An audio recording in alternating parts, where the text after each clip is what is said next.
Fala aí pessoal, tudo bom com vocês? Espero que esteja tudo bem. Estou aqui para fazer mais uma resenha aqui de um livro muito legal, de um cara que eu curto muito, gosto muito de tocar e cantar as músicas dele, que é do Alessandro Vilas Boas. Esse livro se chama Quem é Jesus? E o propósito dele, o chamado, é para você ter um nível, né, maior de intimidade com Jesus e para você mudar a sua ótica sobre quem é Jesus. Quem é Jesus para você? Você já se fez essa pergunta? Então, se você já fez essa pergunta, esse livro é para você e eu quero estar fazendo a primeira parte aqui dessa resenha. Bom, então o autor é Alessandro Vilas Boas, o nome do livro Quem é Jesus, da editora Doma, e esse livro foi lançado em 2019. E a primeira pergunta que vem aqui: quem sou eu e o que significa ser igreja? Então, todas essas respostas elas estão no início. No decorrer do livro aqui você vai ver que ele sempre vai falar sobre essa questão da gente estar voltando no início. Primeiro, autoridade só vem ao conquistar uma vida que comprove a mensagem que você carrega. Jesus, no jardim ele era Senhor, agora ele é o nosso Salvador. Jesus ele conquistou essa autoridade, porque Jesus ele foi ativo no reino, mesmo ele sabendo que ele era o Filho de Deus. Jesus não precisava ter feito nada, mas Jesus ele tinha um nível de intimidade com Deus. Ele não estava simplesmente cumprindo só um ministério. O ministério de Jesus foi intensamente foi uma intimidade que ele tinha com o Pai, a ponto que ele dizia que ele só fazia o que ele via o Pai fazer, ele se retirava em tempos para poder estar orando, e Jesus não precisava de tudo isso, mas a questão era a intimidade. A intimidade, ele tinha essa proximidade com Deus, porque o propósito original de Deus foi nos relacionar conosco. E você vai entender isso ao longo do capítulo, que o chamado é para estar com Deus, voltar à intimidade com Ele. Então, ele fala sobre essa questão de colocar o céu em nós, porque nós vamos nos tornar um com Cristo. Amém? Jesus ele veio para a terra, então ele pagou um alto preço por nós, para que nós fôssemos achados nele. Agora nós temos a redenção através do sacrifício de Jesus. E Cristo ele vai ser um noivo e nós somos a noiva. Então nós vamos se tornar só uma carne, porque o casamento, o que a Bíblia vai dizer é que o homem se une à sua mulher e vão se tornar somente uma carne. Então olha como isso é poderoso. Você agora não só vai ter um lugar no céu, como você vai fazer parte da Trindade. Porque se você vai ser um com Jesus, você vai fazer parte da Trindade também com Jesus. Então isso é uma coisa tremenda, o que o autor vai dizer sobre isso. Não é só simplesmente de você ganhar um lugar no céu, mas é de você também ganhar um lugar na Trindade junto com Jesus, porque você se faz parte dele quando você aceita ele, quando você conhece ele de verdade. Então, Cristo morreu uma morte que eu merecia e ressuscitou a vida que eu não merecia. É um presente que ele nos dá. Essa é a graça imerecida. João 14:20 vai dizer que naquele dia vós conhecereis que eu estou em meu Pai e vós estáis em mim, e eu em vós. Então, a própria palavra em João já vai dizer que nós vamos fazer parte com Cristo, nós vamos estar nele. Outra coisa que o autor vai dizer é que se Deus ele criou o homem para pregar, então será que ele criou Adão para cair? O que ele quer dizer isso? Deixa eu explicar. O que ele quer dizer com isso? Porque muitas pessoas estão focadas somente nos seus ministérios. E o ministério, ele é posterior vamos dizer assim, a primeira vontade de Deus. Porque a primeira vontade de Deus era que o homem estivesse com ele, em intimidade com ele. Só que um dia o homem ele pecou. Então, através desse pecado, agora precisou levantar homens para poder levantar uma mensagem e fazer com que o povo se arrependesse. Então, não necessariamente Deus levantou o homem para poder pregar, para poder louvar, para poder ser missionário, para poder ser apóstolo. Não necessariamente é isso. Nós fomos chamados para poder estar com Cristo. Isso é uma consequência. Daqui a pouco a gente vai falar sobre vocação e chamado. Porque se não houvesse pecado, não seria necessário pregar para o homem se converter. Cristo nos salvou para que a gente fosse filho e não simplesmente um ativista no reino de Deus. né? Pessoas que simplesmente estão cumprindo ali os seus cargos, né? Sendo um diácono, sendo um ministro, sendo um pregador, um pastor, porque vem acontecendo tantos casos, né, de suicídios no meio cristão, e às vezes pode ser que essas pessoas entraram de vez, né, nesses cargos simplesmente, né, de forma equivocada, esqueceram o relacionamento com Jesus, sabe? Cada caso é um caso, mas entenda que essa pode ser também, né, um motivo de uma pessoa querer tirar a vida dela, porque depois que você já caminhou muito, depois você vai pensar assim, cara, eu não estou me sentindo, eu estou sentindo um vazio em mim, eu estou fazendo a obra, o que será que está acontecendo? Então ele vai falar sobre essas questões. Olha, nós somos chamados para estar com Deus, conhecer a Ele. Quem é Jesus? Essa é a pergunta que tem que aflorar dentro de nós.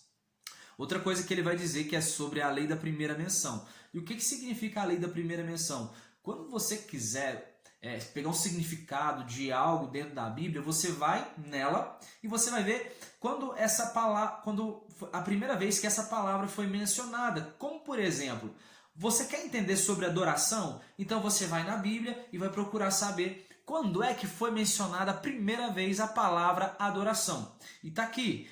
A primeira vez que a palavra adoração foi mencionada está escrito em Gênesis capítulo 22, versículo 5. Eu vou ler com você. Então disse a seus servos, isso é Abraão dizendo, esperai aqui com o jumento, e eu e o rapaz, que é o filho dele, Isaque, iremos até lá, e havendo adorado, olha a palavra adorado, voltaremos juntos de vós. Ou seja, a palavra adoração, quando ela aparece a primeira vez no texto bíblico, ela vai falar sobre uma entrega, sobre o patriarca, o homem que a Bíblia vai dizer que ele é o pai da fé. Então a adoração tem a ver com entrega. Se você quer entender realmente sobre o que é adoração é uma entrega sem reservas a Deus. Outra palavra também aqui, bem rápido, quero falar sobre a palavra chamar. A primeira vez que ela aparece no texto bíblico é em Gênesis capítulo 3, versículo 9, e diz assim, e chamou o Senhor Deus o homem e lhe perguntou, onde estás? O que significa esse texto aqui? É Deus chamando Adão, quando Adão peca, e dizendo assim, onde você está, cara? Tipo, você não está onde você deveria estar. Então, o chamado, quando Deus chama, ele está querendo dizer assim, olha, meu filho, o meu chamado é para dizer assim, olha, você está num mundo que não é para você estar.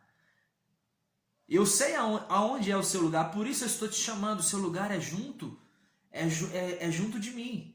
É você estar comigo. Deus estava chamando Adão para estar com ele, porque era isso que eles faziam.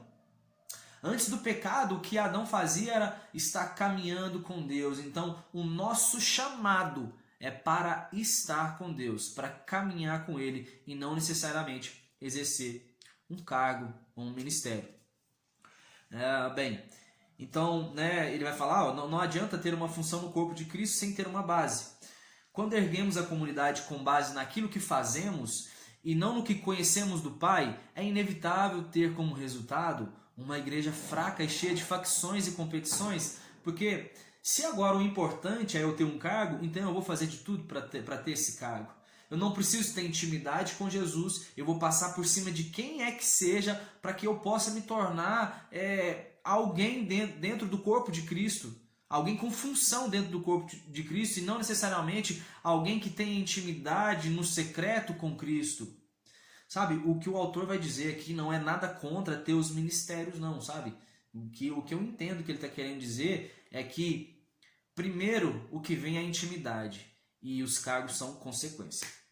Bom, então vamos lá. Qual é a diferença aqui entre chamado e vocação? Chamado é para si. Vocação é para o reino. Então, a vocação seria os cargos e o chamado é para a intimidade. Acho que ficou bem claro, né? Quando eu já falei um pouco sobre isso aqui. Então, assim, muitas pessoas, ele vai falar sobre isso, que se sentem vazios, mesmo estando muito ativo no reino de Deus. Isso pode ser um grande sinal que você está mais focado na sua vocação do que no seu chamado. O chamado era para estar com Jesus, a conhecer Ele. E ele vai dizer, o ativismo ele tem matado muito mais cristãos do que o próprio pecado. Muitas pessoas né? E entenda, matar não é só alguém tirar a própria vida, é assim, você vai ver que no Brasil, estimativas de que 50 milhões de cristãos, né, evangélicos, e 50 milhões, ou outros 50 milhões são pessoas desviadas. Então imagina, na mesma proporção que você tem pessoas que estão dentro do corpo de Cristo, estão dentro de uma igreja, nessa mesma proporção você vê as pessoas que passaram pela igreja e agora não estão mais. E por que isso? Pode ser um dos motivos de pessoas estar priorizando principalmente a vocação e não a relação, o relacionamento, o chamado que nós temos para estar com Jesus. Então, nós somos chamados para conhecer Jesus.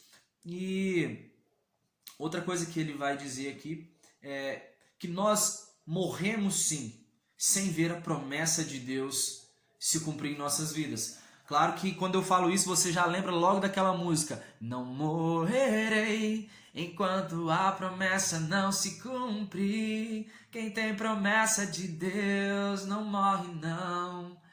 Meu Deus, essa música não tem nada a ver com o que a Bíblia vai dizer. Quero ler para você Hebreus capítulo 11, versículo 39 ao 40.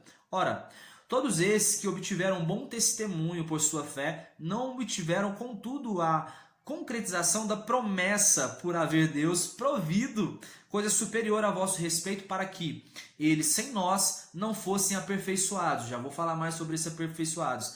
E Hebreus 11, 13 vai falar que 11, 13, 16... do versículo 13 ao 16, que todos esses morreram, e vai falar uma lista de pessoas ali, como Noé, Abraão, Moisés. Eles morreram e não viram a promessa se cumprir na vida deles. Raabe também. Hebreus 11, capítulo 11, versos 32 ao 40 também, vai falar que a promessa sem nós não foi aperfeiçoada, né? É o que eu tinha falado. Então você vai ver aqui que o autor de Hebreus ele vai dizer que, cara, o chamado, o ministério de Abraão, ele não foi perfeito, ele não vai ser perfeito, né, antes que nós exercemos, antes de nós, sabe? Ele vai ser aperfeiçoado com nós, eu enrolei aqui. Mas a questão é essa, o chamado deles não foi perfeito enquanto eles estavam em vida. Eles vão ser aperfeiçoados em nós. Agora pensa como é isso. Imagina você iniciar uma obra hoje e saber que essa obra não vai estar perfeita, sabe? É alguém que vai concluir, você vai ver que pessoas elas vão dar continuidade. Será que você tem coragem e você consegue dar o seu melhor e deixar para que alguém termine? Para que, vamos dizer, a glória fique para outras pessoas e não para você? Você às vezes fica até esquecido, né, das obras que você fez, né, para Cristo, esquecido para os homens, claro que para Deus não, mas entenda, a obra ela vai ser aperfeiçoada em gerações futuras. Pode ser dessa forma. Entenda que com os heróis aqui da fé foram dessa forma, e todas essas pessoas, esse é o contexto que ele vai dizer que eles morreram sem ver a promessa de Deus se cumprir na vida deles, porque tem muitas pessoas, olha, o que acontece nas igrejas? Uma das primeiras coisas que a gente ouve quando chega na igreja é pessoas profetizando, dizendo assim: olha, Deus tem algo grande na sua vida. Você vai ser um grande cantor, você vai ser uma grande profeta, ou você vai ser um grande pregador. Sabe, cheio de promessas. E imagina, se todas essas promessas realmente se cumprissem, as pessoas estivessem, né, num grande púlpito, para um grande público, ia faltar plateia. É isso que o autor vai dizer. Ele diz: olha, eu sou, né, hoje sou um ministro reconhecido no Brasil, mas imagina quantas pessoas não receberam palavras como essas que ele recebeu e o chamado não foi ativado, aliás, né, ele não recebeu um ministério grande. Como que fica isso? Porque parece que ao tempo todo a gente está sendo empurrado. Quantas vezes em ministérios as pessoas não ganham cargos para que ela fique na igreja? Simplesmente o cara começa alguns dias e ele já tem um cargo. O apóstolo Paulo vai falar sobre isso. Olha, quanto aos neófitos, né, não é legal que já deem cargos para ele. Então, assim, é algo que você pode estar matando, né, o chamado de muitas pessoas. Porque muitas pessoas deixam, né, de conhecer Jesus, de estar na presença dele, porque começam a exercer algum chamado, depois elas têm alguma frustração e elas vão e saem da igreja. E aí depois qual que é a resposta delas? Não quero nem saber mais de igreja. Já tentei fazer isso, já tentei fazer de tudo, já tive ministério, já orei, já jejuei, já fui no monte e eu não quero mais, cara. Então são muitas pessoas que estão assim. E o nosso papel é apresentar primeiramente o chamado às pessoas e não que elas exerçam a sua vocação. A vocação ela é consequência da nossa intimidade, do nosso chamado para estar com Deus.